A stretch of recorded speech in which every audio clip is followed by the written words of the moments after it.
तो आज की जो हमारी ये क्लास है सामाजिक समूह कार्य पर।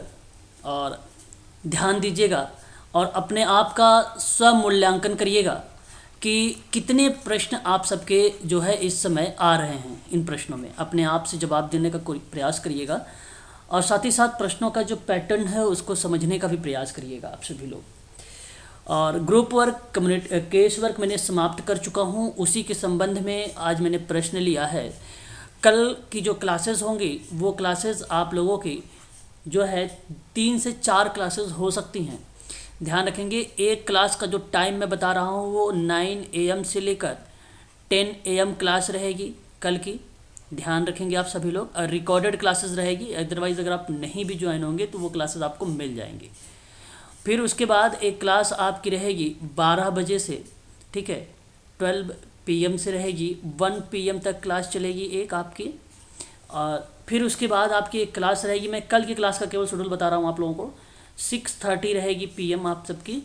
और एक क्लास आप सबकी जो रहेगी वो 8:30 PM रहेगी। तो कल आप सबकी जो है मैं 3 क्लासेस प्रोवाइड कराऊंगा। 9 AM वाले पे आप लोगों की जो चलाया जाएगा वो आपकी क्लास होगी कम्युनिटी वर्क पर। और यही इसी के आगे हम लोग बात करने वाले हैं 9 PM वाली क्लास को 8:30 में इन्वॉल्व करेंगे। फिर जो आपकी चलने वाली है 12 PM से 1 PM में, ये MSW के आधार पे रहेगी, जहां मैं आप लोगों से केंद्रीय समाज कल्याण बोर्ड पर बातचीत करूंगा और भी कुछ ऐसे हैं मेन पॉइंट, उस पर मैं जिक्र करूंगा ये 12 PM वाली क्लास पर। ठीक है, ये भी क्लास आप सबको ज्वाइन करनी है। जो 6:30 रहेगी वो बेसिकली सामाजिक नियंत्रण पर बात होगी। और सामाजिक नियंत्रण जो है MPPSC में बहुत इंपॉर्टेंट है। और साथ ही साथ आप लोगों को बता दूं, सामाजिक नियंत्रण से UGC और MP सेट में भी आप लोगों से पूछा जाएगा। ठीक है, तो ये कल का क्लास का शेड्यूल रहेगा। टाइम पर मैं आप लोगों को आधा घंटे पहले ही लिंक दे दूंगा ताकि आप लोग जो है आराम से जो है ज्वाइन कर सकें। ठीक है, और जो बच्चे क्लास नहीं ले पाएंगे, मान लीजिए बहुत लोग वर्किंग हैं, निश्चिंत रहें, वो लोग उनको जो है मिल जाएगा रिकॉर्डेड क्लासेस की वीडियोस मिल जाएंगी, PDF भी मिल जाएगा। अच्छा, मैं क्लासेस देने का जो रीज़न समझ रहा हूँ, क्योंकि हम लोगों का एग्ज़ाम जो है जून में ही है, इस वजह से मैं क्लासेस जो है थोड़ा सा बढ़ा रहा हूँ ताकि आपका जो है कवर हो जाए, है ना, सारा चीज़ें। और मैंने आपका जो प्लेलिस्ट दे रखा है क्वेश्चन वाला, उसको आप देखिएगा। बाकी एक चीज़ और बता देता हूँ मैं, इम्पॉर्टेंट बात वो भी है, जैसे 2023 का, 2022 का, 2021 का, 2020 और 2019, मैं इस तरीके से आप लोगों को जो है पेपर करवाने वाला हूँ। इतने पेपर तो आपको मैं करवाऊँगा, ये सब आप अगर नहीं भी देखेंगे तो चलेगा। इनके क्वेश्चन पेपर मैं आप लोगों को जो है खुद करवाऊँगा। ठीक, आप निश्चिंत रहें ये वाला पेपर। और अगर जब समय बचेगा तो मैं और भी क्वेश्चन पेपर को आप लोगों को जो है करवाऊँगा। हालांकि मैं उसकी रिकॉर्डेड वीडियो दे रहा हूँ। 2004 से जो पेपर शुरू हुआ था UGC नेट का, वहाँ से मैं स्टार्ट करूँगा 2019 तक के जितने भी क्वेश्चन पेपर हैं वो मैं आप लोगों को प्रोवाइड कराऊँगा। ठीक है, वो आपको मैं दे रहा हूँ, रिकॉर्डेड क्लासेस है, वो आप देख सकते हैं। ठीक है, वो अनलिस्टेड वीडियोज़ हैं सारी की सारी। ठीक है, वो आप देख सकते हैं उसकी। ठीक है, तो चलिए शुरुआत करते हैं सामाजिक समूह कार्य पर। कुछ महत्वपूर्ण प्रश्न स्वतः आप लोग मूल्यांकन करिएगा। पहला प्रश्न ये है आपके सामने कि ट्रेकर ने समस्त समाज कार्यकर्ता का केंद्र बिंदु निम्न में से किसे माना है, जो समूहों और समूह के अन्य सदस्यों के संदर्भ या संबद्ध होता है। क्या कार्यकर्ता होगा, या व्यक्ति होगा, या नेतृत्वकर्ता होगा, या सेवार्थी होगा? सेवार्थी। चलिए, और भी कोई लोग बताएं जरा। व्यक्ति होगा। व्यक्ति होगा, बिल्कुल। देखिए, यहीं आप ध्यान रखिएगा, जो बच्चों ने व्यक्ति का जवाब दिया है वही ऑप्शन करेक्ट माना जाएगा। ये ऑप्शन आपका करेक्ट, क्योंकि ट्रेकर ने समस्त समाज कार्य का केंद्र बिंदु व्यक्ति को माना है और वह व्यक्ति समूह और समूह के अन्य सदस्यों के संबद्ध होता है। इसलिए ऑप्शन नंबर आपका जो जाने वाला है वो C करेक्ट होगा। सेवार्थी नहीं माना। सेवार्थी का स्टेटमेंट सीधा रिलेट करता है किसको, याद रखेंगे आप सभी लोग, वो रिलेट कराता है केस वर्क को। हम बात करते हैं ग्रुप वर्क में, तो ग्रुप वर्क में ही ट्रेकर का नाम आता है। और ग्रुप वर्क ने, आप ध्यान रखिए, केंद्र बिंदु के रूप में जो सेवार्थी है, ठीक है, सेवार्थी यानी सेवार्थी कौन है, समूह के सदस्य हैं, उनको बताया एक प्रकार से कि ये एक व्यक्ति हैं इसके रूप में इन्होंने मेंशन किया है। ठीक है, तो ध्यान रखिएगा, ऑप्शन नंबर आपका करेक्ट जो जाने वाला है वो सी जाएगा। क्वेश्चन नंबर दूसरा देखिएगा, सामाजिक समूह सेवा कार्य एक प्रक्रिया और प्रणाली है। ये हर परिभाषा में आता है, सभी परिभाषा में देखने को मिलता है, तो इतना याद करने की ज़रूरत नहीं आप लोगों को रट्टा मारने की। फिर आप देखिए यहाँ पे कहता है कि जिसके द्वारा सामूहिक जीवन एक कार्यकर्ता द्वारा प्रभावित होता है। मेन इम्पोर्टेंट पॉइंट क्या है कि जो समूह है उसका जीवन जो है कार्यकर्ता से प्रभावित होता है, और कार्यकर्ता आप लोग हैं। ऐसी बात कहने वाला कौन सा विद्वान है? क्या ट्रेकर है, हैमिल्टन है, कोनफ्का है कि विल्सन और आइलैंड है? Question number second. विल्सन और रायलैंड। विल्सन और रायलैंड ने कहा है। बहुत बढ़िया जवाब आया है आपका यहाँ पे, ऑप्शन नंबर 4 बढ़िया जवाब है। ऑप्शन नंबर जो डी गया है ये करेक्ट है। ध्यान रखिए, कीवर्ड्स को अपनी कॉपी पर मेंशन किया करें। 1949 में विल्सन और रायलैंड महोदय ने, अगर हम बात करते हैं इनके बारे में, तो इन्होंने साफ शब्दों में कहा है कि सामूहिक जो जीवन है वो एक कार्यकर्ता से प्रभावित होता है, जो समूह की परस्पर संबंधी प्रक्रिया को उद्देश्य प्राप्ति के लिए सचेत रूप से निर्देशित करता है, डायरेक्शन देता है या मार्गदर्शन करता है। और ये मार्गदर्शन कौन करता है, ये बात आपको पता है, सामाजिक कार्यकर्ता करता है। तो जवाब जो जाने वाला है वो ऑप्शन नंबर डी जाने वाला है, करेक्ट रहेगा। बता दीजिए एक बार। Yes sir. हाँ, विल्सन एंड रायलैंड का नाम बहुत ही फेमस है, आप लोग भूलिएगा मत। सोशल वर्क में आप लोगों से इनसे कई बार पेपर में सवाल भी पूछा गया है। ठीक है, आप ध्यान रखिएगा, सन 1949 में इनकी एक किताब आई, इतनी फेमस हो गई कि पूछिए मत। और उस किताब का नाम भी आपको ध्यान रखना होगा, सोशल ग्रुप वर्क प्रैक्टिस। ठीक है, सोशल ग्रुप वर्क प्रैक्टिस थी, और ये किताब सन 1949 में आई थी, और उसी समय ये परिभाषा भी 1949 में दिया गया था। ऑप्शन नंबर आपका डी करेक्ट हो जाएगा। याद रहेगा ना, भूलिएगा मत इस चीज़ को। ठीक है, क्वेश्चन नंबर, अब देखिए इनके बारे में अगर हम बात करें, ट्रेकर के महोदय के बारे में, तो इन्होंने बताया है कि सामूहिक जो कार्य है वो एक विशेष प्रणाली है। ठीक है, तो जिसके द्वारा व्यक्तियों की जो सामाजिक संस्था है उनके अंतर्गत समूहों में एक सामाजिक कार्यकर्ता द्वारा सहायता की जाती है। तो वो बात ट्रेकर महोदय कहते हैं। और जो कह रहे हैं आप लोग कोनफ्का के बारे में, कोनफ्का महोदय की बात अगर हम करते हैं तो सामाजिक समूह कार्य में जो समाज करता है उसकी एक प्रणाली है, और वहाँ पे व्यक्तियों की जो है सामाजिक कार्यात्मकता को बढ़ाने की बात करता है। तो सामाजिक कार्यात्मकता की बात आती है, सोशल फंक्शनल की बात आती है, तब आप गेशल कोनफ्का का नाम लगाइए। और हैमिल्टन की बात अगर हम लोग करते हैं तो ये कहते हैं नेतृत्व की योग्यता और सहकारिता का विकास करना है ना, नेतृत्व की योग्यता और सहकारिता का विकास करना है। तो ऐसी परिभाषा जब आए तो आप हैमिल्टन का नाम लगा के चले आइएगा। ठीक है, ये बात आप लोगों को ध्यान रखना। चलिए आगे बढ़ते हैं, क्वेश्चन नंबर 3 लेते हैं। थर्ड कहता है कि सामाजिक समूह कार्य एक मनोसामाजिक प्रक्रिया है जो नेतृत्व की योग्यता एवं सहकारिता के विकास से संबंधित है या उसकी बढ़ाने की बात करते। बताइए एक बार, हैमिल्टन होगा, कोनफ्का होगा, विल्सन होगा या आइलैंड होगा? बिल्कुल, यहाँ जो जवाब आपने दिया है क्वेश्चन नंबर 3 का जवाब, बहुत बढ़िया जवाब दिया है आपने। ऑप्शन नंबर आपका पहला ही करेक्ट चला जाएगा, क्योंकि मैंने अभी आपको बताया और आप लोगों ने शायद इस कीवर्ड को नोट भी कर लिया है। बहुत बढ़िया काम किया है, तो ऑप्शन नंबर आपका पहला ही करेक्ट हो जाएगा। क्वेश्चन नंबर 4 देख रहा है आप सभी लोग कि सामूहिक कार्य के अंतर्गत व्यक्तियों की सहायता की जाती है। तो बताइए जरा, सामाजिक संस्थाओं द्वारा कि सामाजिक कार्यकर्ताओं के द्वारा कि ए और बी दोनों के द्वारा कि किसी को नहीं? दोनों के द्वारा। हाँ,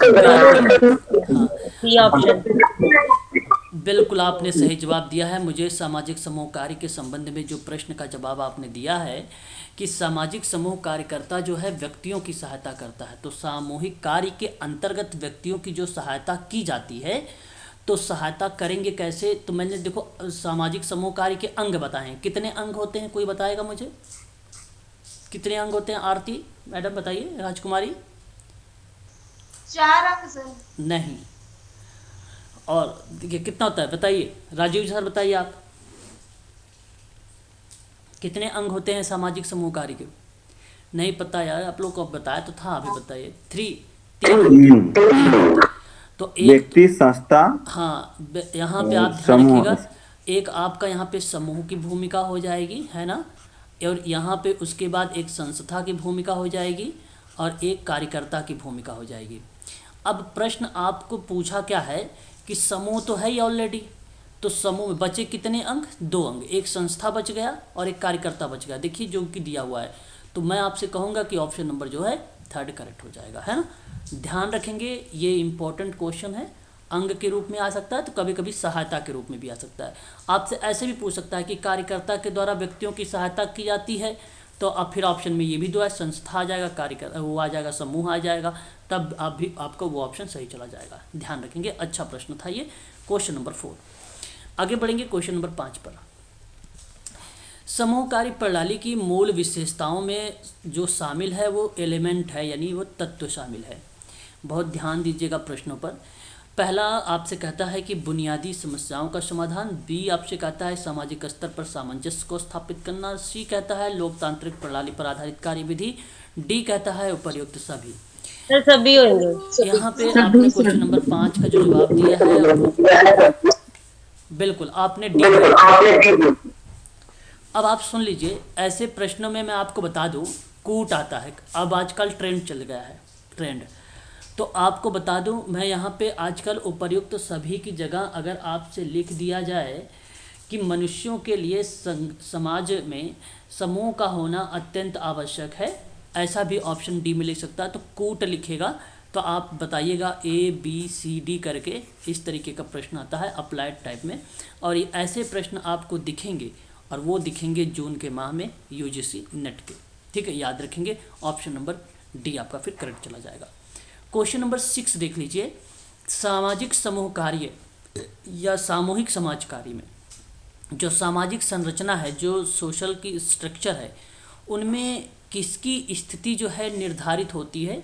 सेवार्थी की है, कार्यकर्ता की है, व्यक्तियों की है, कि सेवार्थी और कार्यकर्ता दोनों की है? जी, ऑप्शन ABCD है, बताइए कौन सा सही जाएगा? डी डी डी सेवार्थी की सर। सर सी। सी। चलो कोई बात नहीं, यहाँ पे कई बच्चों का जो ऑप्शन यहाँ पे सही नहीं आ रहा है, मैच हो रहा है, बट यहाँ मैं बता देता हूँ आपको, ध्यान रखिएगा। प्रश्न था हमारे सामने कि सामाजिक समूह कार्य के अंतर्गत आपको बताना था ये कि जो सामाजिक संरचना है, इस सामाजिक संरचना में किसकी स्थिति निर्धारित होगी। तो भाई जाहिर सी बात है, सामाजिक संरचना में थोड़ी ना कार्यकर्ता की स्थिति, कार्यकर्ता की काम हो तो कार्यकर्ता तो बना रहा है, तो अब कार्यकर्ता के तो हाँ नाम कट जाएंगे।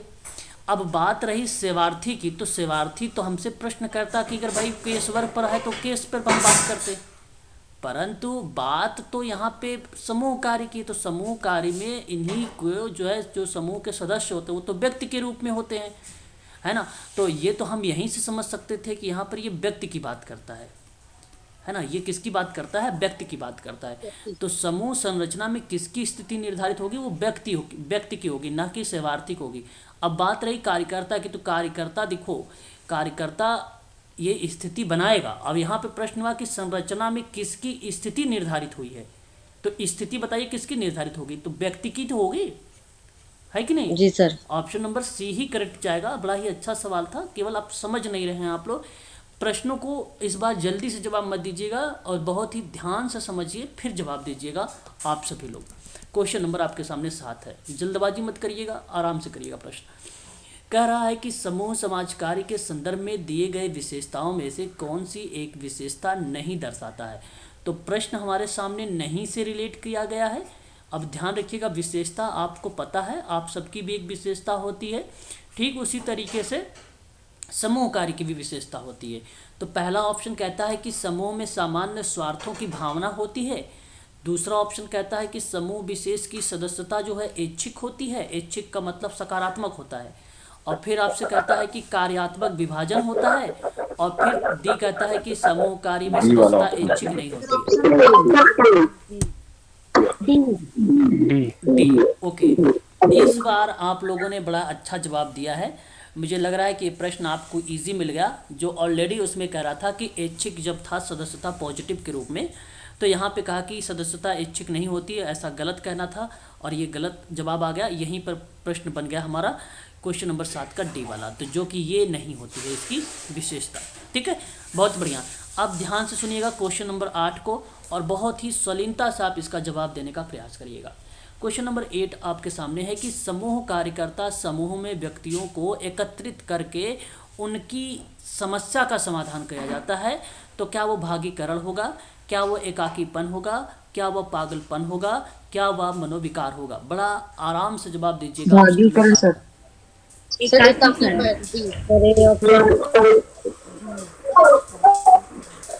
अब मेरी बात को सुनिए, आप लोगों ने जवाब दे दिया है, अब मेरी बात को आप सभी लोग सुनिए। प्रश्न आप लोग नहीं ध्यान दे रहे हैं, मैं फिर से बता रहा हूँ, ध्यान से सुनिए। मैं कैसे ही प्रश्नों से उत्तर निकालता हूँ। समूह कार्यकर्ता यानी आपको अपने आप को रख के सोचना है, यानी मैं समूह में व्यक्तियों के एकत्रित करता हूँ। बात ठीक है, मैं एकत्रित करता हूँ, फिर कहता हूँ कि उनके डैश की समस्या का समाधान करूँगा। तो बताइए, समाधान में भागीकरण का कर रहा हूँ, गलत होगा, पार्टिसिपेशन होगा ही नहीं। बात समझ रहे हैं आप? मैं उसका समाधान किस रूप में करूँगा? अच्छा, अब रही बात पागलपन की। पागलपन, अब ये थोड़ी ना हुआ कि सामूहिक कार्यकर्ता समूह में व्यक्तियों को एकत्रित तो कर लिया, तो एकत्रित नहीं हो रहे थे, वो पागलपन था, तो इसलिए मैं उनको दूर करूंगा कि भैया अब एकत्रित हो जाओ। नहीं समझे? मेरा कहने का मतलब ये है कि समूह कार्यकर्ता समूह में व्यक्तियों को एकत्रित करके उनके समस्या का समाधान करेगा, तो उनकी पागलपन समस्या थोड़ी है कि भी वो उसका समाधान करे। ये तो मेडिकल लाइन की बात है, ये मेडिकल सोशल वर्क की बनती है विशेषताएं, है ना, विकार से संबंधित होता है। ठीक है, तो मैं आपसे कहूँगा कि ऑप्शन आपका सी भी नहीं है सही।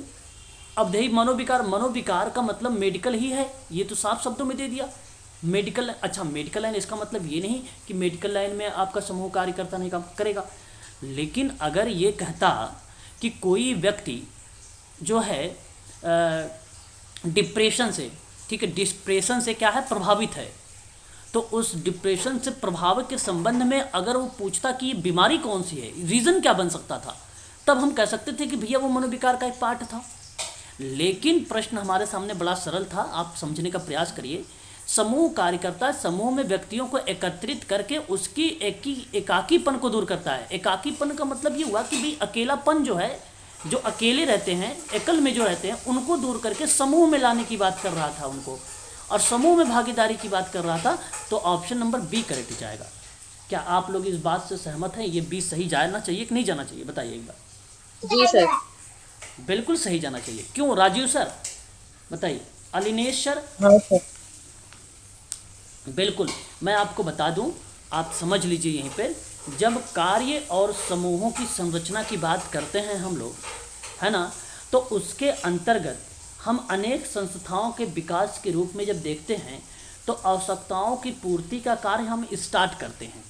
तब ऐसी कंडीशन पर सामूहिक कार्यकर्ता समूह में व्यक्तियों की एकत्रित करके उनके एकाकीपन की समस्या का समाधान करता है और भागीकरण को प्रोत्साहित करता है। तो ये जो भागीकरण था ना, इसको मोटिवेट करता है, प्रोत्साहन तो वो थोड़ी करता है, इसको प्रोत्साहन करता है ताकि वो जुड़े, लोग ज़्यादा से ज़्यादा लोग जुड़े, और सुरक्षा की भावना का विकास करता है ना। और सामूहिक कार्यकर्ता जो होता है या समूह कार्य में सामाजिक हितों को ध्यान में रखकर उसको जो है सर्व कल्याण की भावना से उत्पन्न करने की बात करता है ना। तो ऑप्शन नंबर आपका जो होगा वो बी वाला ही करेक्ट होगा। क्वेश्चन नंबर 9 देख लीजिए, कह रहा है कि सदस्यों का सामाजिकरण करना सामूहिक समाज का एक प्रमुख हिस्सा है। यह कथन किस विद्वान का है? हैमिल्टन का है, कोनफ्का का है, फिलिप्स का है, विल्सन का है? बहुत इंपॉर्टेंट सवाल है, मैं आप पर यहाँ पर डबल स्टार मार रहा हूँ, पेपर में ये सवाल दिख सकते हैं, ध्यान दीजिएगा। क्वेश्चन नंबर 9 हमारे सामने है, बताइए। आवाज़ क्लियर है, स्पष्टीकरण है? हेलो,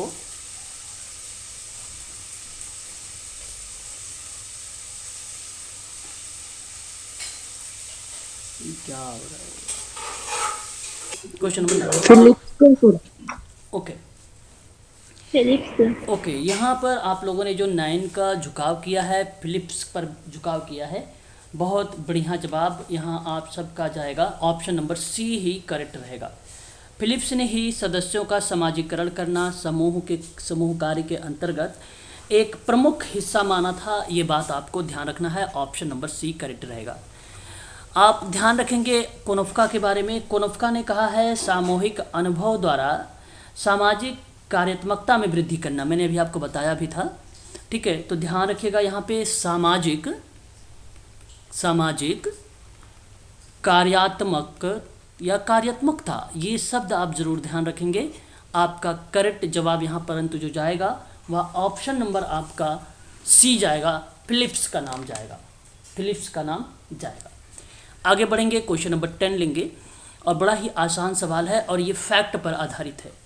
प्रश्न हमारे सामने है कि सामूहिक अनुभव द्वारा सामाजिक कार्यात्मकता में वृद्धि करना सामूहिक कार्य माना जाता है। यह कथन अभिव्यक्त करता है कोनोफ्का, ये वाला कोनोफ्का का रायलैंड और हैमिल्टन। बिल्कुल, बहुत बढ़िया जवाब आप लोगों ने बता भी दिया।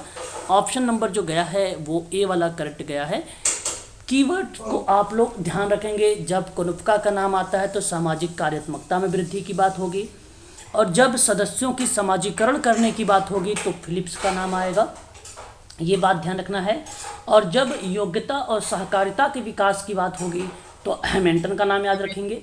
और जब आपको अगर कहा जाए सामाजिक संस्थाओं के अंतर्गत समूहों में एक सामाजिक कार्यकर्ता की सहायता की जाती है तब आप नाम लीजिएगा ट्रेकर का। और जब आपसे प्रश्न कहे सामूहिक जीवन एक कार्यकर्ता द्वारा प्रभावित होता है तब आप विल्सन और रायलैंड का नाम लगाइएगा। बड़े ही इंपॉर्टेंट क्वेश्चंस हैं ये सारे के सारे। इतने अगर आपको फैक्ट याद है तो परिभाषा से भी आप लोगों को समझ लीजिए कि ग्रुप वर्क से याद हो गए। नाम हैमिल्टन, कोनोफ्का, ट्रेकर, विल्सन, रायलैंड, ठीक है, फिलिप्स। और ट्रेकर का एक बार बोलना सर। ट्रेकर महोदय के बारे में बिल्कुल सर बोलेंगे। ट्रेकर महोदय ने कहा है कि व्यक्तियों की सामाजिक संस्थाओं के अंतर्गत ठीक है सामाजिक कार्यकर्ता द्वारा सहायता की जाती है, सोशल वर्कर के द्वारा सहायता की जाती है। क्लियर हो गया, बस इतनी ही बात है। ये कीवर्ड्स हैं, इनको आप लोग ध्यान रखेंगे। क्वेश्चन नंबर हम बात करने वाले हैं अब 11 नंबर पे, है ना। अब ध्यान दीजिएगा, प्रश्न कहता है कि सामूहिक समाज कार्य, ध्यान रखिएगा, बड़ा ही अच्छा सवाल है और पेशेंस से जवाब दीजिएगा। निम्न में से किसे सामूहिक समाज कार्यों की श्रेणी में नहीं शामिल किया गया है। अब बात यहाँ पर ध्यान रखना है कि श्रेणी है ग्रुप वर्क का, तो क्या एकांतता की समस्या का समाधान होना चाहिए, यस या नो जवाब दीजिएगा। होना चाहिए सर। देखिए बिल्कुल, देखिए मैं आपसे कहूँ यहाँ पे क्वेश्चन नंबर 11 है ना, तो समूह कार्य में अभी एक प्रश्न आपने देखा था कि समस्या का समाधान करता है तो एकाकीपन क्या करता है, तो एकांतता की समस्या का समाधान एकाकीपन का ही पार्ट बनेगा, तो इसलिए ये होगा, है ना, इसलिए ये होगा। अच्छा, दूसरी बात ये कहता है कि समाज द्वारा स्वीकृति प्राप्त करना, क्या अनुमोदन होना जरूरी है।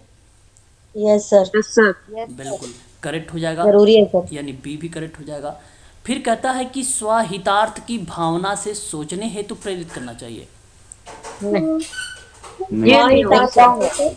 बताइए, ये नहीं होगा। ये नहीं होगा। बिल्कुल यहाँ पे सही जवाब ऑप्शन नंबर जो सी गया है। मैं आपसे कहूँगा कि कोई व्यक्ति को आप थोड़ी ना कहेंगे कि भाई स्वहितार्थ, अपने हित के बारे में सोचना और ग्रुप वर्क करना। ये ग्रुप वर्क का काम थोड़ी ना होता है कि हम अपने हित के लिए सोचें, है ना, अपना काम निकालने के लिए उनको जो है प्रेरित करें, ऐसा नहीं होता है, जो कि ऑप्शन नंबर सी रिप्रेजेंट करता। और प्रश्न पूछा था नहीं शामिल है, ऑप्शन नंबर सी करेक्ट है। प्रजातांत्रिक मूल्यों का विकास करना होता है, इसलिए पहला होता है, दूसरा होता है, चौथा होता है, सी वाला नहीं होता है। 11 नंबर का सी करेक्ट हो जाएगा यहाँ पे। अब देखिए क्वेश्चन नंबर 12 भी है, ध्यान दीजिएगा कि समूह समाज कार्य के अंतर्गत किसके बीच सामंजस्य स्थापित करोगे आप, और अनिवार्य माना गया, क्या कार्यकर्ता और सेवक के बीच होगा, कार्यकर्ता और सेवार्थी के बीच, क्या कार्यकर्ता और सेवार्थी के बीच। ध्यान रखिएगा, है ना, क्योंकि यहाँ आपको ये ध्यान रखना है कि सवाल है ग्रुप वर्क का और मैंने कई जगह पे एलिमेंट करवाया है सेवार्थी को, इसलिए आप ध्यान से जवाब दीजिएगा। थर्ड है नेतृत्वकर्ता और कार्यकर्ता के बीच में, और फोर्थ है नेतृत्वकर्ता और सेवार्थी के बीच में। तो बताइए समूह कार्य के अंतर्गत किसके बीच सामंजस्य स्थापित करना अनिवार्य होता है। कार्यकर्ता और सेवार्थी के बीच। ऑप्शन नंबर बी करेक्ट आपने जवाब दिया था, बी ही करेक्ट रहेगा यहाँ पे, कार्यकर्ता और सेवार्थी के बीच में, ठीक है। कार्यकर्ता और सेवार्थी की। और सेवार्थी मैंने यहाँ पे जो नाम लिया है इसका मतलब देखो समुदाय में जो लोग हैं, जो समूह हैं समुदाय में, और जो समूह में बनाया गया सदस्य हैं, वो इन दोनों की जब भूमिका होती तो वो सेवार्थी के रूप में ही होती है। ऐसा नहीं कि सेवार्थी नहीं है, परंतु मैं अगर जब बात करता हूँ समूह के रूप में तो किसी विद्वान को लेकर तो वो ट्रेकर कहता है। ट्रेकर ने सेवार्थी ना कहकर कहा कि व्यक्ति होता है। क्या बोला इसने?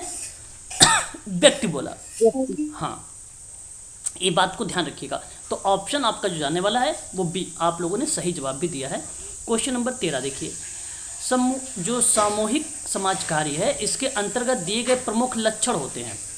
अब आपको बताना है, यहाँ पे सोचना है आपको कि वो प्रमुख लक्षणों में से कौन से एक प्रजातांत्रिक मूल्यों को नहीं दर्शाता है।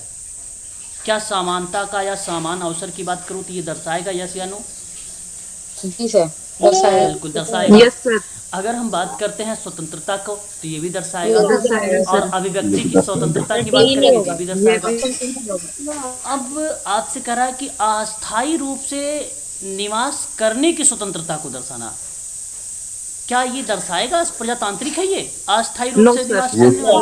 ये नहीं डी होगा। वाला नहीं आएगा नो सर। सर, यही होगा। बिल्कुल। डी वाला नहीं, डी वाला ऑप्शन होगा। नंबर डी होगा। देखिए अब आप लोग ना समझ रहे हैं ना प्रश्न का पैटर्न। अब इसी तरीके से प्रश्न आएगा, मैं आपको बता रहा हूँ। केवल प्रश्नों पर फोकस करना है, बहुत ध्यान से पढ़ना है। अब आप लोगों को यही काम करना है बस, और कुछ करना नहीं, ध्यान देते रहिए बस। फिर देखिए 14 नंबर पे कह रहा है कि समूह का निर्माण में 5 प्रमुख तत्व पर आधारित है। अब ये जो क्वेश्चन नंबर 14 का है ये बेसिकली रिप्रेजेंट करता है फैक्ट को। अब फैक्ट में आपको ध्यान ये रखना है कि इसने पूछा कि निम्न में बताइए, निम्नलिखित में से कौन से एक तत्व शामिल नहीं है, कौन सा वो एलिमेंट जो है शामिल नहीं है। अपने कॉमन सेंस का भी प्रयोग कर सकते हैं आप लोग। पहला तत्व है सामान्य उद्देश्य, दूसरा है श्रम का विभाजन की स्वीकृति, तीसरा है व्यवसायिक मूल्य, और चौथा है प्रचलित मान्यताओं की स्वीकृति। क्वेश्चन नंबर 14 में जवाब क्या होना चाहिए? सर व्यावसायिक मूल्य। व्यवसायिक मूल्य। अगर आपने व्यवसायिक मूल्य का चुनाव किया तो मैम कैसे चुनाव किया, जरा आप मुझे अपने तर्क को बताएं। तर्क को बताएं प्लीज। नहीं पता, मैं बताऊं? चलो अब आप ध्यान से मेरी बात को आप लोग एक बार सुनिएगा अच्छे से, ताकि मैं आपको इस प्रश्न के बारे में समझा सकूं। और बड़ा ही अच्छा सवाल है हमारे सामने, ध्यान दीजिएगा आप लोग। प्रश्न हमसे कह रहा था तथ्यों को लेकर, तो मैं आपको बताना चाहूँगा कि सोशल ग्रुप वर्क प्रोसेस के दौरान कुछ कारक होते हैं। उन्हीं कारकों को तत्व के नाम से भी जाना जाता है। कभी कभी कुछ विद्वानों ने इसको अंग से भी रिप्रेजेंट किया, कुछ विद्वानों ने घटक का भी नाम दिया। इतने सारे इसके नाम आते हैं। और मैं आपको बता दूं, यहाँ सबसे अहम अगर कोई विद्वान रहा तो वो रहा था आगबर्न और निमकॉफ। आगबर्न एंड निमकॉफ। फैक्ट है, बात को समझिएगा आप सभी लोग। कोई भी अगर आप ऑप्शन बता रहे हैं तो उसके पीछे आप तर्क को जरूर समझा करें। तो सामाजिक समूह कार्य की प्रक्रिया में कार्यशैली को जब विविधता के रूप में दर्शाया गया तो उस समय बताए गए कि कुछ इसके निर्धारित करने वाले तत्व होते हैं, कुछ अंग होते हैं। मैं अगर आपसे बात करूं तो वो एक अंग आगबर्न ने बताया था, व्यक्तियों का समूह होना जरूरी है। वो एक तत्व बताया था, व्यक्तियों का क्या होना, समूह होना जरूरी है। अब व्यक्तियों का समूह आपको पता है कि भाई कोई व्यक्ति, आप सोच लीजिए समूह कार्य का निर्माण क्या अकेले व्यक्तियों द्वारा होगा? नहीं सर, नहीं होगा, बिल्कुल होने जरूरी है। हाँ, और इसके लिए 2 या 2 से अधिक व्यक्तियों का होना आवश्यक है ना। तो मैं आपसे कहूँगा कि ये आपका जो है यहाँ पर ये करेक्ट माना जाएगा तत्व में। दूसरी बात आपसे बता दूँ, सामान्य रुचि रखा, तो मैं आपको बताऊं क्या ये तत्व बनेगा कि नहीं बनेगा? अगर सामान्य रुचि की मैं बात करूं तो भाई एक समान रुचि के अभाव में सामाजिक समूह कार्य की प्रक्रिया को प्रतिकूल प्रभाव उत्पन्न कर सकता है, तो मैं कहूँगा कि ये पॉइंट आपका करेक्ट रहेगा। फिर कहता है आपका एक निर्धारित लक्ष्य का होना, निर्धारित लक्ष्य का होना, ठीक है, ये भी आपका शामिल रहेगा। और फिर अगर मैं आपसे बात करूं तो एक समान हित का होना, एक समान हित का होना, एक समान हित का होना, हित का होना। और फिर अगर मैं आप लोगों से बात करूंगा तो इसके साथ साथ आप मेंशन कर सकते हैं ऐच्छिक सदस्यता का होना। किसका होना? ऐच्छिक सदस्यता का होना। और फिर अगर मैं आपसे बात करूं सामूहिक आदर्श का होना, आदर्श का होना ये ज़रूरी है ना। उसके बाद अगर हम बात करें समझौता का होना, ये एलिमेंट है सारा सारा। उसके बाद अगर मैं बात करूं तो इस संरचना का होना ज़रूरी है, बिना संरचना का समूह बन ही नहीं सकता। और एकता की भावना होना ज़रूरी है, एकता की भावना होनी ज़रूरी है, एकता की भावना, ठीक है। अंतःवैयक्तिक का संबंध भी होना ज़रूरी है, अंतः, ठीक है, आप नोट कर लीजिएगा, अंतःवैयक्तिक का संबंध, ठीक है, ये सारा ज़रूरी है। अब व्यावसायिक मूल्य कैसे नहीं? देखो, समाज कार्य एक व्यावसायिक प्रक्रिया है, समाज कार्य एक व्यावसायिक प्रक्रिया करेक्ट है, लेकिन सवाल हमारे सामने है ये कि समूह का निर्माण में 5 प्रमुख तत्वों पर आधारित होता है और निम्नलिखित में से वो कौन सा एक तत्व शामिल नहीं किया गया। अब मैंने तो आपको 10-12 तत्व बता दिए, है ना, कई तत्व बता दिए, तो कोई ज़रूरी नहीं है कि आपको केवल 5 तत्व ही पूछे जाएं पेपर में, कई भी तत्व आ सकते हैं, है ना, कई तत्वों पर आधारित है। इस बात को आप खास कर ध्यान रखिएगा। और दूसरी बात, व्यावसायिक जो मूल्य होता है, वैल्यूज़ जो होता है, वो समाज कार्य की वैल्यूज़ होती है ना। प्रमुख तत्वों की वहाँ पे एलिमेंट में व्यावसायिक मूल्य तत्व के रूप में नहीं आता है। सामाजिक समूह कार्य में मूल्य जो है व्यवसायिक के रूप में अगर हम बात करें, ये तत्व नहीं है, ये व्यावसायिक प्रक्रिया है कार्यस्थल पर, जब कार्य को एक ट्रेडिशनल ढंग से करना चाहिए उसको बताता है, ठीक है, एलिमेंट नहीं है ये।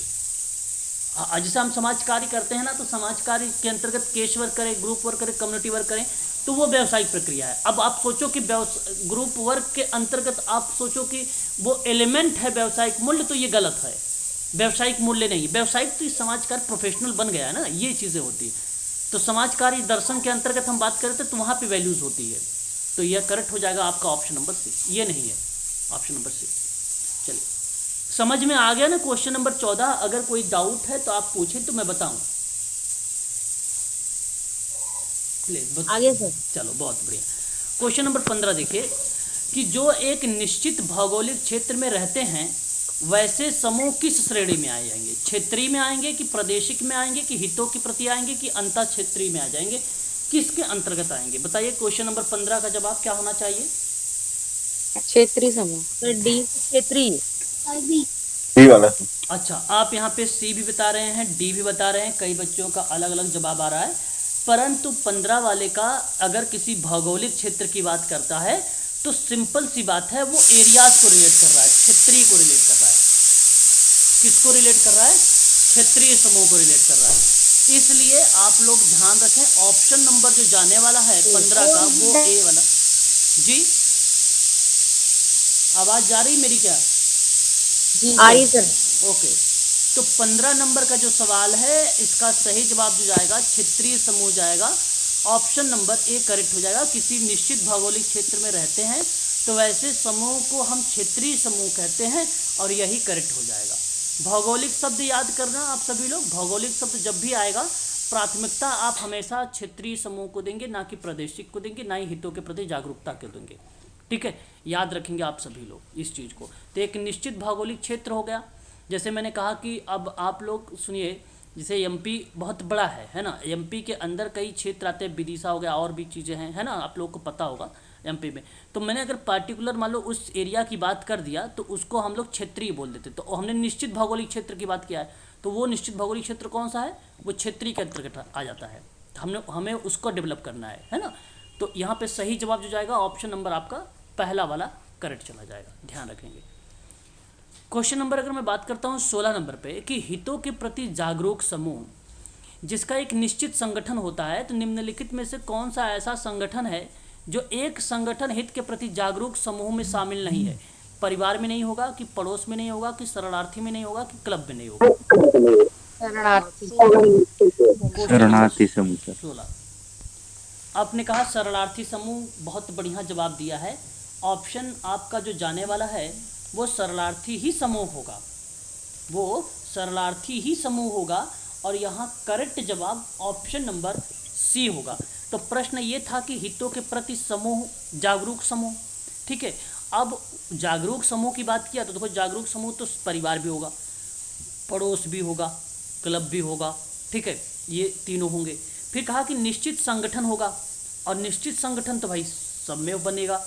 फिर कहा कि निम्नलिखित में से वो एक कौन सा एक ऐसा संगठन है जहां हितों के प्रति जागरूक तो करेगा, परंतु उसमें समूह के अंतर्गत वो नहीं आएगा, हितों के प्रति वो संगठन, लेकिन वो जागरूक समूह में शामिल नहीं होगा। तो वो जो है शरणार्थी वाले जो समूह है ये शामिल नहीं होगा। क्या आप समझते हैं जो है शरणार्थी का मीनिंग? बताएं। गाजी जी, गाजी आवाज आ रही है सही? बताइए गाजी सुल्तान। आ रही है सर आवाज? शरणार्थी समूह जी बता, मैं आपसे कह रहा था शरणार्थी समूह के बारे में, क्या आप मुझे बताना चाहेंगे शरणार्थी समूह क्या होता है?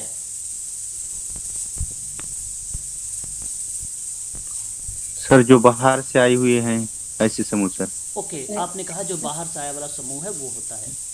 चलिए मैं आपको बताता हूँ सर। जी बताएं मैम। सर जो समूह बाहर से आते हैं, कुछ टाइम के लिए रुकते हैं, शरण लेते हैं, वो वाले। चलो, आप लोगों ने अपने अपने शब्दों में बताया है, ठीक किया। देखिए आपको भली भांति इसी तरीके से पता है, शरणार्थी के बारे में जब मैं जिक्र करता हूँ तो रिफ्यूजी एक ऐसा शब्द है, आपको याद आ रहा होगा, है ना, रिफ्यूजी। तो अंतर्राष्ट्रीय शरणार्थी स्थिति की पहली जब आधुनिक परिभाषा आई थी सबसे पहले, तो वह वर्ष था 1921। बहुत इंपॉर्टेंट फैक्ट बता रहा हूँ, शरणार्थी शब्द आ गया है तो इसलिए। तो शरणार्थियों शब्द की अगर सबसे पहले अगर किसी परिभाषित किया गया तो वो 1921 में किया गया, और वो भी अंतर्राष्ट्रीय शरणार्थी स्थिति को पहली बार बताया गया था। फिर उसके बाद 1921 में ही एक राष्ट्र संघ आया, तो राष्ट्र संघ के तहत शरणार्थियों के आयोग आई, और जो शरणार्थियों के लिए आयोग आया राष्ट्र संघ के द्वारा, वही वर्ष था 1921। उसी समय ये परिभाषित किया गया। तो एक बात तो ये तय हो गई आप लोगों को कि राष्ट्र संघ के तहत शरणार्थियों के लिए आयोग लाया गया था, और ये लाया गया था 1921 में। क्लियर? बताइए, ये बात क्लियर हुई? Yes sir. जी सर। अब जब मैं आपसे कहूं कि जाति, धर्म, राष्ट्रीयता, किसी विशेष सामाजिक समूह या राजनीतिक मत की सदस्यता के कारण सताए जाने की सुस्थापित भय के कारण अपनी राष्ट्रीयता के देश से बाहर और इस तरह के भय के कारण असमर्थ या खुद को लाभ उठाने के लिए तैयार नहीं है, तो उस देश की सुरक्षा का, या जो इस तरह की घटनाओं के परिणाम स्वरूप राष्ट्रीयता नहीं रखता है और अपने पूर्व अभ्यस्त निवास के देश के बाहर होने में, देश के बाहर होने में असमर्थ या इस तरह के डर के कारण उसमें वापस जाने के तैयार, ऐसी प्रक्रियाओं को बात करता है एक प्रकार से शरणार्थी शब्द, है ना। तो आप ये भी कह सकते हो, जैसे आप लोग ने देखा भी होगा कि जैसे रेलवे स्टेशन पे हैं लोग, तो मैं एक एग्जांपल दे रहा हूँ, तो वो एक जगह से दूसरी जगह पलायन करने लगते हैं, है ना। तो ऐसे शब्दों की अगर हम बात करते हैं तो वो शरणार्थी शब्द को रिप्रेजेंट करता है। जो राष्ट्रीयता में या अभ्यस्त निवास के अपने देश से बाहर या सामान्य हिंसा या सार्वजनिक व्यवस्था को गंभीर रूप से परेशान करने वाली घटना परिणाम स्वरूप जीवन या भौतिक अखंडता या स्वतंत्रता के लिए गंभीर अंधाधुंध खतरों का कारण लौटने में असमर्थता को जब बताता है, तो वो शरणार्थी शब्दों को रिप्रेजेंट करता है। आप ये भी कह सकते हो, जैसे आपने अभी देखा यूक्रेन, तो यूक्रेन के लोग क्या कर रहे थे, इधर उधर जा रहे थे, भाई रशिया ने युद्ध जारी कर दिया था, तो क्या हो रहा था, जा रहे थे ना। तो हम अब जब अलग अलग देशों में जो लोग रहने गए, तो उनको क्या नाम देंगे, शरणार्थी नाम देंगे कि नहीं देंगे, बताएं? देंगे। जी सर। शरणार्थी नाम देंगे, वो शरणार्थी नाम होगा, ठीक है। तो इस चीज़ को आप लोग ध्यान रखिएगा, इम्पॉर्टेंट चीज़ें हैं इसके बारे में। आप जो शरणार्थी के बारे में मैंने जिक्र किया है, इसको अवश्य आप लोग ध्यान रखिएगा। और अंग्रेजी भाषा में रिफ्यूज़ लिखा जाता है, संबोधित भी किया जाता है इसमें।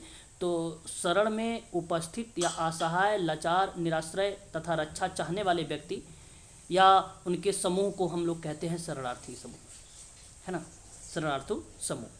ठीक है, सीरिया में जंग छिड़ने की वजह से वहाँ के लाखों लोग जो हैं नागरिक दूसरे मुल्कों में शरणार्थी बनकर शरण ले लिए, हो गया। सीरिया का भी नाम दे सकते हैं, यूक्रेन, रशिया की बात आप कर सकते हैं, है कि नहीं। तो ये भी आप लोग बोल सकते हैं, गलत नहीं होगा। भारत में विभाजन के बाद जो आए लोग थे उन लोगों को छोड़ दे तो आज़ादी के बाद अपनी शरणार्थी आए। तो उदाहरण के तौर पे अगर हम बात करें तो तिब्बत और शरणार्थी और बांग्लादेश में आए तो गैर कानूनी बना एक प्रकार से वो, तो वो शरणार्थी शब्द बन जाता है एक प्रकार से, है ना। तो ये चीज़ें हैं, हमें इसको जानना चाहिए। बहुत इंपॉर्टेंट शब्द था ये शरणार्थी, इससे प्रश्न पेपर में आते हैं। क्वेश्चन नंबर 17, जॉर्ज हसन ने अपने वर्गीकरण के किस समूह को शामिल नहीं किया। बड़ा बढ़िया सवाल है जॉर्ज हसन के बारे में, समूहों के वर्गीकरण से प्रश्न आ गया हमारे सामने। तो आपको बताना है यहाँ पे कि सही जवाब क्या होगा। ये एमपीपीएससी के स्टूडेंट के लिए इंपॉर्टेंट सवाल होगा, एमपीपीएससी और एमपी सेट के दोनों के लिए, हालांकि यूजीसी के लिए भी इंपॉर्टेंट है। बताइए जरा एक बार सवाल कि जवाब क्या होना चाहिए। फैक्ट पर आधारित है। D sir.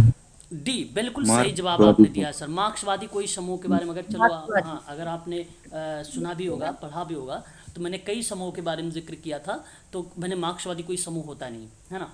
तो ध्यान रखिएगा, जॉर्ज हसन ने समूहों को 2 समूहों में उनके संबंधों के आधार पर जो है क्लासिफाइड किया था। तो बेसिकली उसने जो बताया था वो एक बताया था असामाजिक समूह के बारे में, एक बताया था उन्होंने सामाजिक जो है आभासी समूह के लिए, एक बताया था समाजवादी समूह के लिए, और एक शब्द आता है अगर हम बात करें तो वो आता है समाज विरोधी। अरे वाह क्या बात है, समाज विरोधी। वेरी गुड, बहुत बढ़िया बहुत बढ़िया, सही जवाब ये बन जाता है। फिर ऑप्शन नंबर आपका डी करेक्ट हो जाएगा। ठीक है, यहाँ पे याद रखिए।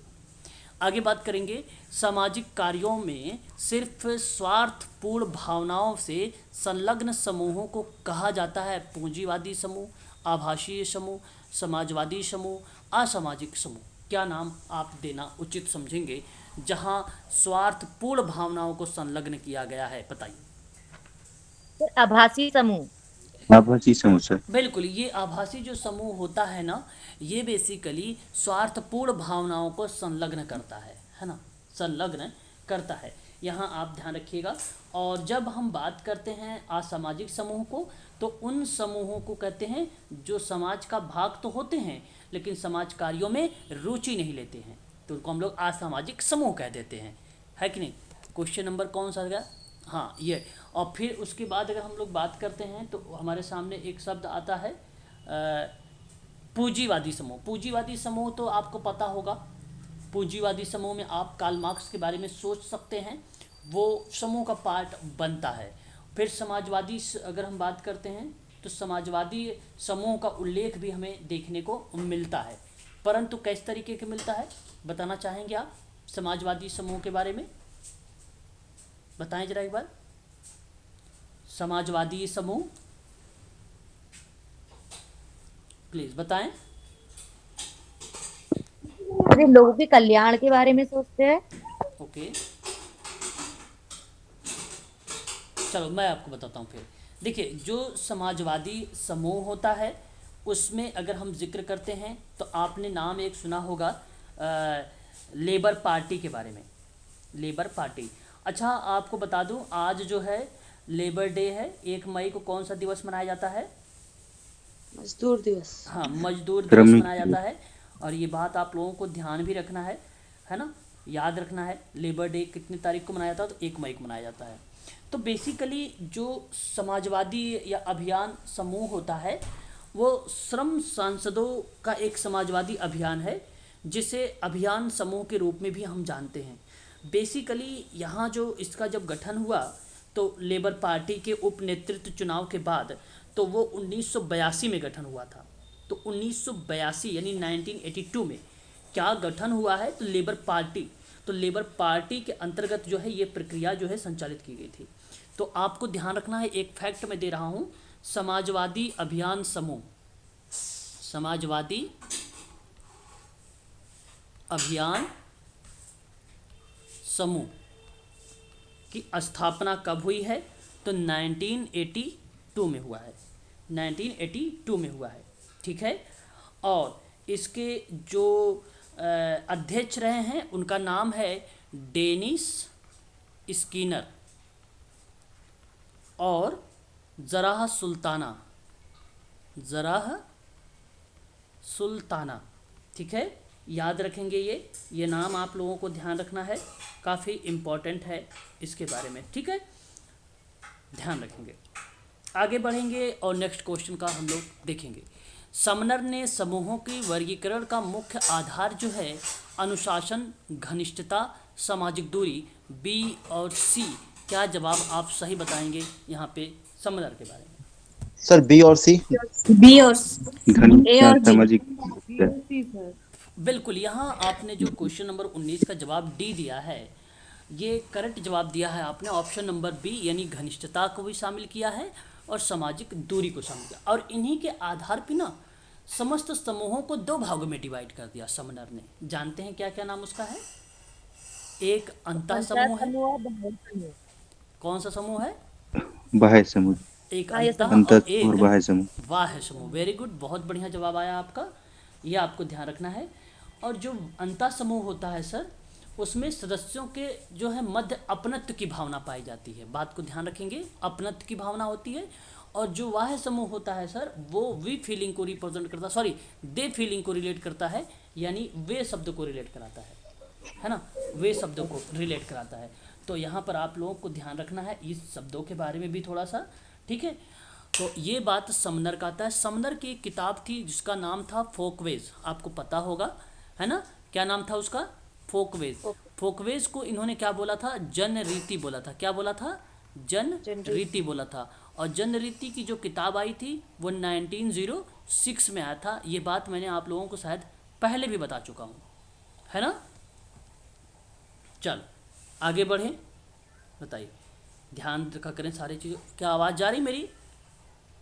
जी सर। ओके, जी सर आ रही है। क्वेश्चन नंबर बात करेंगे 20 के बारे में। 20 हमारे सामने है कि सामाजिक समूह कार्य के बाह्य समूह के गुण पाए जाते हैं जो डैश के विपरीत होते हैं, जो डैश के विपरीत होते हैं। तो आपको ध्यान रखना है, बाह्य समूह में जो गुण पाए जाते हैं वे अंतः समूह के विपरीत होते हैं। तो इसमें जो हैं अगर हम जिक्र करें तो इस तरह की भावना होती है जिसमें व्यक्ति इसे दूसरों का समूह समझता है। इसी कारण बाह्य समूह के प्रति सहयोग, सहानुभूति, स्नेह आदि जो शब्द आता है वो सर्वथा अभाव के रूप में देखा जाता है।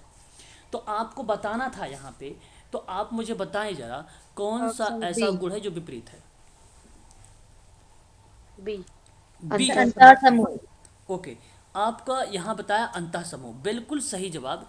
जाहिर सी बात है, जो सामाजिक समूह कार्य के गुण होंगे बाह्य समूह में, ठीक है, तो इसके विपरीत क्या बनेगा? अंतः समूह बनेगा। बिल्कुल आपने जवाब जो यहाँ पे सोचा है वो बी सोचा है, करेक्ट आपने बताया है। 2 टाइप का है, क्या वो? हाँ, 2 टाइप का होता है। Option number B is the right answer होगा, करेक्ट। आगे बढ़ेंगे और क्वेश्चन नंबर 21 लेंगे। सामाजिक अंतर के आधार पर सर, जी बिल्कुल सर 19 में मुझे ये पूछना था, सामाजिक दूरी तो बोगार्ट से रिलेटेड है, बोगार्ट्स। तो समझ नहीं आया जी, सर। एक्चुअली सामाजिक दूरी का जो मैम आपने यहाँ पे सोचा है वो मापन है। वो क्या है? मापन है। जब मैं आपसे बात करता सामाजिक दूरी का मापन, सामाजिक दूरी का मापन, तो ये एक प्रकार से व्यवहार का मापन है जो सामाजिक दूरी का बोगार्ट्स का नाम आता है, ठीक है। वो सवाल था यहाँ पे। सामाजिक दूरी शब्द और सदस्यता शब्द वो समूह के बारे में जिक्र किया गया था, ठीक है। तो आप ये बात को ज़रूर ध्यान रखेंगे सभी लोग, ठीक है। तो जो सामाजिक दूरी मापनी है वो बोगार्ट्स ने बनाया था। बोगार्ट्स अमेरिका के समाजशास्त्री विद्वान हैं जिन्होंने सामाजिक दूरी का पैमाना स्थापित किया था। और बोगार्ट्स ने सामाजिक दूरी के पैमाने के मुताबिक अलग अलग सामाजिक समूह के जो सदस्य होते हैं उनकी निकटता भी अलग अलग डिग्री के रूप में सामाजिक संपर्कों में भाग लेने की इच्छा को अनुभाविक रूप से मापता है। तो वो सामाजिक दूरी मापनी जो है वो अलग है। और यहाँ पे जो मैं बात आप लोगों से कर रहा था सामाजिक दूरी और घनिष्ठता शब्द, वो समूह के सदस्यता के बारे में बात कर रहा था। इनके आधार पे जो है दो भागों में डिवाइड किया है, ठीक है। वो स्केल अलग है और ये स्केल, ये अलग बात है, ये अलग चीज़ है। जी सर। ठीक है, आगे बढ़ेंगे और नेक्स्ट देखेंगे। तो यहाँ अगला सवाल हमारे सामने ये है। मैंने आप लोगों को मिलर के बारे में चर्चा किया है। मैंने बताया है कि सामाजिक समूहों को दो भागों में डिवाइड किया गया है, एक का नाम है वर्टिकल और एक का नाम है हॉरिजॉन्टल। आपको बताना है कि हॉरिजॉन्टल और वर्टिकल निम्न में कौन सा है। उदग्र है एक, और एक अगर हम बात करें तो जो है भ्रज समूह है। एक क्षैतिज है और लंबवत है, एक उदग्र है और क्षैतिज है। जी सर। बिल्कुल, यहाँ जो आपने बताया है ऑप्शन नंबर सी का जवाब ये आपका करेक्ट हो जाएगा। उदग्र और क्षैतिज समूह जो मिलर का है, बहुत इम्पॉर्टेंट सवाल है। ये नाम आप जरूर ध्यान रखेंगे, पेपर में हम लोगों से पूछा भी जा चुका है, आगामी परीक्षाओं में हम लोगों से पूछा जा सकता है। प्रश्न हमारे सामने ये रहा, क्षैतिज समूह के अंतर्गत ऐसे समूह आते हैं जिसे हम क्या बोलते हैं, सामाजिक डैश महसूस करते हैं, समानता या असमानता, विभेद या गतिविधियाँ। बताएं जरा एक बार मिलर के बारे में। तो समानता, समानता विद्यमान होती है, किसमें विद्यमान होती है? क्षैतिज में। बिल्कुल, 33 समूह में। ऑप्शन नंबर जो आपने यहाँ पे ये बताया है ये करेक्ट बताया है आपने, ठीक है। और इन्होंने जो है उदग्र समूह के अंतर्गत वो समूह आते हैं जो अलग अलग भागों में बटे होते हैं, है ना, जो सामाजिक अंतर का बोध कराते हैं। जैसे मैंने कह दिया वर्ग है, ये मैंने कह दिया कि ये जाति है ना, तो ये जाति अलग हो जाती, वर्ग अलग आ जाता है, तो ये रिलेट कराता है उदग्र को। और जब बात आती है क्षैतिज की ना, तो वो सामाजिक समानता की बात करता है। इसमें जो होता है समूहों की सदस्यता की जो स्थिति होती है वो समान होती है। जैसे मैंने कहा अध्यापक वर्ग है जी। वर्ग और जाति एक ही होते हैं ना, क्या अलग अलग हैं? नहीं, ये क्लास होता है सर, वर्ग क्लास होता है, जाति कास्ट होती है ना। अच्छा, अभी बता रहा हूँ सर, एक मिनट। यहाँ अगर हम बात करें, जैसे मैंने कहा अध्यापक वर्ग है, ये क्या मैंने बोला, अध्यापक वर्ग है। तो हमने कहा छात्र वर्ग है ये, तो ये देखिए वर्ग बन गया। और अगर मैं जाति की बात करूँ, थोड़ी मैं कहूँगा ये अध्यापक की जाति है, ऐसे थोड़ी बोलूँगा मैं, वर्ग ही तो रिप्रेजेंट करूँगा। बताइए हाँ या ना? जी सर। तो यहाँ जो वर्ग और जाति है वो अलग अलग होती हैं, इसलिए आप लोगों को ये ज़रूर ध्यान में रखना चाहिए। अब स्पष्टीकरण मैं आप लोगों से ये भी कर देता हूँ। इन्होंने कहा कि वर्ग और जाति एक होती है, शायद स्पष्टीकरण नहीं है, फिर भी मैं आप लोगों के यहाँ पे स्पष्टीकरण कर देता हूँ, ध्यान रखेंगे। आपको मैं बता दूँ, ध्यान से मेरी बात को सुनिएगा। मैक्स वेबर एक विद्वान हैं जिनके बारे में आप भली भांति तरीके से जानते हैं। इनका कहना था कि किसी विशेष व्यक्ति की जाति होती है, ध्यान रखिएगा, किसी विशेष व्यक्ति की मैंने अगर बात किया, विशेष व्यक्ति की अगर मैंने बात की तो वो जाति बताती है जो वंशानुगत समूहों पर आधारित होती है, जो उसके परिवार द्वारा पालन की जाने वाली अनुष्ठान की स्थिति के आधार पर जन्म से तय की जाती है, उसको हम लोग जाति का नाम देते हैं।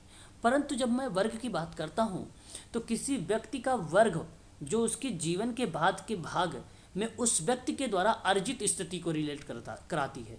जहाँ मैं धन की बात कर लूँ, शिक्षा की बात कर लूँ, शक्ति की बात कर लूँ या अधिकार की बात कर लो, तो वो वर्ग को रिप्रेजेंट करता है। किसको? वर्ग को रिप्रेजेंट करता है। और सरल शब्दों में समझने का प्रयास करिए। जाति व्यवस्था जो होती है आमतौर पर धार्मिक मान्यताओं से जुड़ी होती है, आई थिंक आपको पता होगा, आप जानते भी हैं। जबकि वर्ग की व्यवस्था की बात अगर मैं करता हूँ तो वो सामान्य तौर पे बात करें तो प्रकृति में जो धर्म निरपेक्ष है, जिसका धार्मिक विश्वासों में कोई संबंध नहीं है, वो रिलेट कराता है वर्ग को। देखिए, वर्ग व्यवस्था जो है बिखरी हुई असमानता का आधार माना जाता है ना। वर्ग प्रणाली का एक गतिशील अवधारणा है, लेकिन जाति एक संचयी असमानता होती है। जाति व्यवस्था को स्थिर की अवधारणा को बताती है। हम इस तरीके से यहाँ भी डिफाइन कर सकते हैं। जाति एक बंद वर्ग होता है, ये बात किस विद्वान ने कहा है? जाति एक बंद वर्ग होता है। बड़ा ही अच्छा सवाल है समाजशास्त्र जी। मजुमदार, क्या नाम? मजुमदार, नहीं, आवाज़ शायद आप लोगों को मेरे पास सही तरीके से नहीं आ रही। एक मिनट, एक मिनट। मजूमदार, एक बार मुझे आप लोग बताएं, क्या मेरी आवाज़ आपके पास जा रही है? जी सर, आपकी आवाज आ रही है सर। अच्छा, एक साथ कोई स्टूडेंट है, उनकी आवाज़ स्पष्ट नहीं आ रही है। वो मुझसे कुछ कहना तो चाहते हैं परंतु आवाज़ उनकी स्पष्ट नहीं है। एक बार सर आप म्यूट होके लेफ्ट होके दोबारा से ज्वाइन हो जाइए, ठीक है। तो ये आपको ध्यान रखना है। मैं समझता हूँ कि शायद आप समझ गए होंगे कि वर्ग ये होता है, जाति ये होता है। आगे अगर हम बात करते हैं तो जी कुछ कह सर रहे ये हैं? सर जाति वर्ग बन वर्ग सेम होता है? जी क्या कह रहे हैं? सर वर्ग और वर्ण सेम होता है? वर्ण और वर्ग, वर्ग।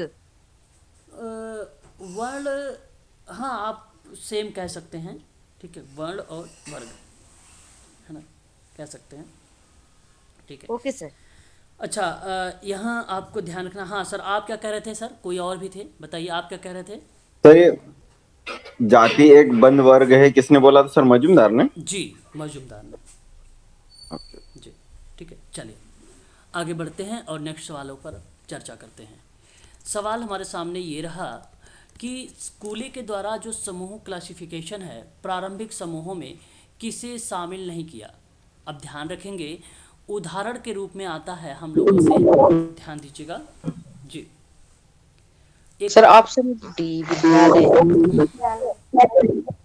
ओके, बहुत बढ़िया। यहाँ जो जवाब आ रहा है आप लोगों का क्वेश्चन नंबर 23 के बारे में, वो आप विद्यालय दे रहे हैं परंतु विद्यालय नहीं होगा, वो पड़ोस, ये वाला होगा सर। हाँ पड़ोस होगा। यहाँ आप ध्यान रखिए, साफ शब्दों में अगर यहाँ पर मैंने जिक्र किया प्रारंभिक समूह, तो क्या मैं प्रारंभिक समूह का एक नाम बोल सकता हूँ प्राथमिक समूह? बिल्कुल बोल सकता हूँ। जी सर, प्राथमिक और एवं द्वितीय। प्राथमिक समूह की बात जब मैं करता हूँ तो परिवार, क्रीड़ा समूह, विद्यालय, ये रिप्रेजेंट होता है। और प्राथमिक समूह क्या होता है? वो बेसिकली एक प्रकार से आमने सामने की बात होता है। और प्राथमिक समूह के बारे में आपको बता दूं, एक किताब आई थी कूले महोदय के बारे में, मैंने कई बार आपको बताया हूँ, 1909 में। उस किताब का नाम था सामाजिक संगठन, सोशल ऑर्गेनाइजेशन। तो उसके अंतर्गत जो है इन्होंने प्रारंभिक समाजशास्त्र में द्वितीयक समूह का भी उल्लेख किया है और प्राथमिक समूह के बारे में भी उल्लेख किया है। कूले की प्राथमिक समूह की जब अवधारणा आई तो एक विद्वान थे, उनका नाम था एफ्टोनीज। एफ्टोनीज महोदय ने एक शब्द दिया गेमाइन सॉफ्ट, और गेसेल सॉफ्ट। दूसरा शब्द दिया गेसेल सॉफ्ट। ये दो ऐसे शब्द रहे जो यूजीसी नेट में पेपर में पूछे जाते हैं। एफ्टोनीज का नाम सर ये गेमाइन क्या लिखा है सर? गेमाइन सॉफ्ट, गेमाइन सॉफ्ट ऐसे जो है सॉफ्ट। सर ये किसने दिया सर? ये एफ्टोनीज, फर्डिनेट टोनीज, है ना। आगे बढ़ेंगे और देखिए प्राथमिक समूह का जो मतलब है कूले सर ये नीचे वाला बता दीजिए सर। गेसल सॉफ्ट सर, है ना। सर ये किसने दिया सर? सर वही कूले का ही नाम, उसका नाम आता है, टोनीस का ही नाम आता है, ठीक है। गेमिन सॉफ्ट का नाम आता है और गेसल सॉफ्ट की बात करते हैं तो भी इन्हीं का नाम आता है, जो जिक्र करते हैं आपसे एफ्टोनीज महोदय। समाज नाम दिया इन्होंने गेमिन सॉफ्ट का। गेसल सॉफ्ट का जो नाम दिया उन्होंने गेमिन सॉफ्ट का जो नाम दिया समुदाय नाम दिया, समुदाय संघ। हाँ इसका नाम क्या दिया? समुदाय नाम दिया। और गेसल सॉफ्ट का जो नाम दिया वो समाज नाम दिया। तो फर्डिनेट टोनीज ने दो प्रकारों में जो है समूहों के बारे में क्लासिफाइड किया था, यानी उसका डिवाइड किया था। बड़ा ही फेमस शब्द है इसका, इसलिए आप लोग ज़रूर इसके बारे में भी ध्यान रखेंगे। कोई दिक्कत तो नहीं होगी यहाँ तक में? आप लोग एक बार कंफर्म कर दीजिए तो फिर मैं आगे बढ़ूँ। नहीं सर। चलो बहुत नहीं बढ़िया। सर। इन चीज़ों को आप अवश्य ध्यान रखेंगे क्योंकि हम लोगों के पेपर में जो है प्रश्न बनकर ये पूछा जाता है। कभी कभी इनसे मैं आपसे कुछ जो है फैक्ट के बारे में आपको बताना चाहूँगा ताकि आप आसानी से समझ सकें अगर ऐसे प्रश्न बनाए जाएं तो। ये जो आप शब्द देख रहे हैं ये शब्द है गेमिन सॉफ्ट की, गेमिन सॉफ्ट की, और ये जो शब्द है ये शब्द है गेसल सॉफ्ट की, ठीक है, गेसल सॉफ्ट की। तो इसके अंतर्गत कुछ पॉइंट्स आते हैं जो मैं कीवर्ड्स आपको बताना चाहूँगा। जैसे ये काम करेगा कॉमन वर्क पर। कॉमन वर्क यानी एक प्रकार से सामान्य कार्य। ये डिफरेंशियल ऑफ वर्क पर बात करता है, इसलिए अंतर वाला जो काम होगा उस पर जिक्र करता है ये डिफरेंशियल पर, है ना। डिफरेंट आप कह सकते हैं या डिफरेंशियल आप बोल सकते हैं, ठीक है। और ये जो गेमिन सॉफ्ट होता है ये बेसिकली लार्जर होता है, यानी फैमिलीज़ की बात करता है, यानी मैं इसको दीर्घ शब्दों को भी रिप्रेजेंट कर सकता हूँ। और स्मॉलर होता है फैमिलीज़ के लिए ये गेमिन सॉफ्ट, यानी ये लघु पर बात करता है ना, ये बात ध्यान रखिएगा। इसमें अगर हम बात करते हैं तो इंडिपेंडेंट वाली प्रक्रिया आती है गेसल सॉफ्ट में, स्वतंत्रता वाली प्रक्रिया देखने को मिलती है। लेकिन फ्रेंडशिप की बात अगर हम लोग करें, नातेदारी की अगर हम लोग बात करें, मित्रता और नातेदारी की बात करते हैं तो इसमें आता है ना। ये चीज़ आपको ध्यान रखनी होगी, थोड़ा सा हम लोगों के लिए ये भी इम्पोर्टेंट है, इसे हमें भूलना नहीं चाहिए।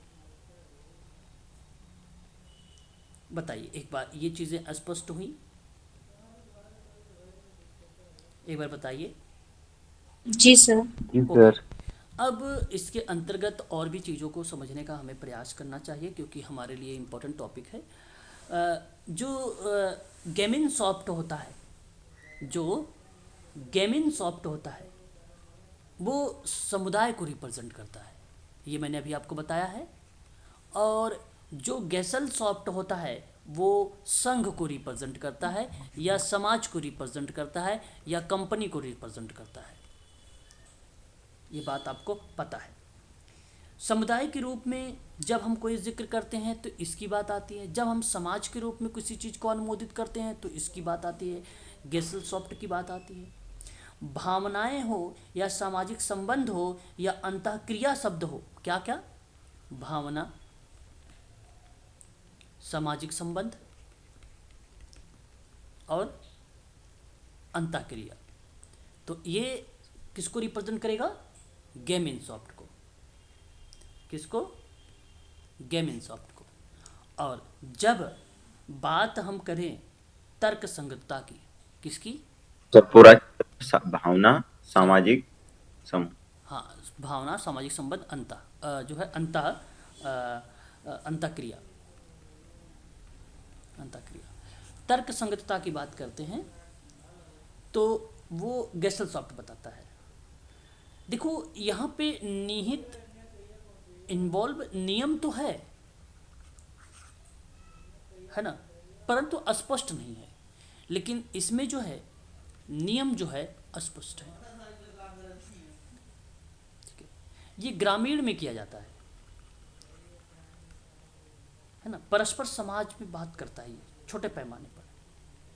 औद्योगिक महानगर बड़े पैमाने पर बात करें तो इसका नाम आता है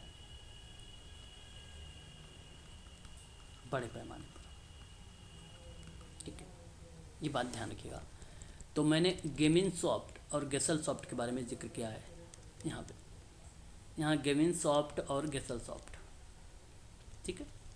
चलिए, क्लियर हो गया? तो फिर मैं अगला सवाल ले लेता हूँ, बताइए।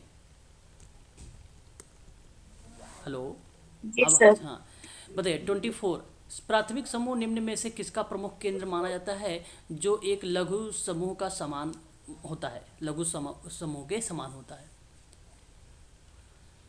बताएं एक बार आप सभी लोग, लघु समूह के समान होता है। परिवार संगठन का। जी, सामाजिक संगठन। लघु समूह के समान होता है। तो परिवार संगठन। यहाँ सर गेमिन सॉफ्ट सामाजिक में एक जी डाउट था सर। बताएं सर, पूछिए। सर ये संघ या कंपनी को रिप्रेजेंट गेसल सॉफ्ट करता है सर, तो गेमिन सॉफ्ट में कौन करता है सर? देखो, समुदाय को गेमिन सॉफ्ट करेगा और गेसल सॉफ्ट जो होगा वो समाज को करेगा। जी सर, ये तो समझ में आ गया। हाँ, तो और क्या चीज़ इसमें जी सर? सर इसमें संघ या कंपनी को रिप्रेजेंट भी करता है, ये आपने बताया था गेसल कंपनी सॉफ्ट में। कंपनी हो गया तो गेसल सॉफ्ट की तो है सर वो। देखो सोसाइटी जो है ना, सोसाइटी के हाँ रूप में सर। गेसल सॉफ्ट है। गेसल सॉफ्ट को ही सर हम लोग क्या बोलते हैं, अगर हम बात करें समाज का भी नाम देते हैं, सोसाइटी का भी नाम देते हैं, कंपनी का भी नाम देते हैं। ओके। ठीक है सर, उसी को रिप्रेजेंट करता है ये। क्लियर हुआ? अभी और डाउट है पूछ लीजिए आप। जी सर। अब देखिए यहाँ जो जिक्र था सामाजिक संगठन का ना, प्राथमिक समूह में निम्न में से किसका प्रमुख केंद्र माना जाता है, जो एक लघु समूह के समान होता है, वो सामाजिक संगठन है। और सामाजिक संगठन का एक किताब ही है जो 1909 में आई थी। ऑप्शन नंबर पहला करेक्ट। क्वेश्चन नंबर 25 देख लीजिए। कह रहा है कि कूले ने समुदाय में अपनी किस कृति में किताब को द्वितीयक समूह का उल्लेख किया था, सामाजिक संगठन में ही या नहीं समाजशास्त्र का था। प्रारंभिक जो समाजशास्त्र है ऑप्शन नंबर बी, इसमें जिक्र किया था, ऑप्शन नंबर बी में। ठीक है, ठीक है, याद रखिए। ये द्वितीयक समूह पूछ रहा, प्राथमिक समूह की बात करेंगे तो किस में आएगा, सामाजिक संगठन वाली किताब में आएगा, लेकिन प्रारंभिक समाजशास्त्र में बात करेंगे तो द्वितीयक आएगा। ठीक है, याद रखेंगे ये दोनों अलग अलग है। गेमेन सॉफ्ट और गेसल सॉफ्ट की अवधारणा सर्वप्रथम किसने प्रतिपादित किया था, बता दीजिए। बड़ा अच्छा सवाल है। एफ्टोनीज। ओनीज ने। बिल्कुल, यहाँ आपने जो जवाब दिया है करेक्ट जवाब मुझे दिया है आप लोगों ने, और यही जो है एफ्टोनीज का ही नाम करेक्ट माना जाएगा, है ना, करेक्ट माना जाएगा। अच्छा, आप सभी लोग ये भी ध्यान रखेंगे, ये जब हमसे पूछे वर्ष वगैरह कि कब ये कौन सी वर्ष में आया था, कम्युनिटी एंड सोसाइटी करके किताब वगैरह, तो आप लगाइएगा 1887। ठीक है, 1887 लगा के आइएगा। ठीक है ना, करेक्ट रहेगा, बताइए। जी सर। चलिए, तो आज के लिए बस जी इतना ही सर। रखिए। बाकी मैंने क्लास का शेड्यूल आपको शुरुआत में बता दिया था, उसको आप अवश्य ध्यान रखेंगे। ठीक है ना, तो कल क्लासेस आप सबकी नियमित टाइम पे रहेगी, समय पर आप सबकी जो है क्लासेस चलाई जाएंगी। ठीक है,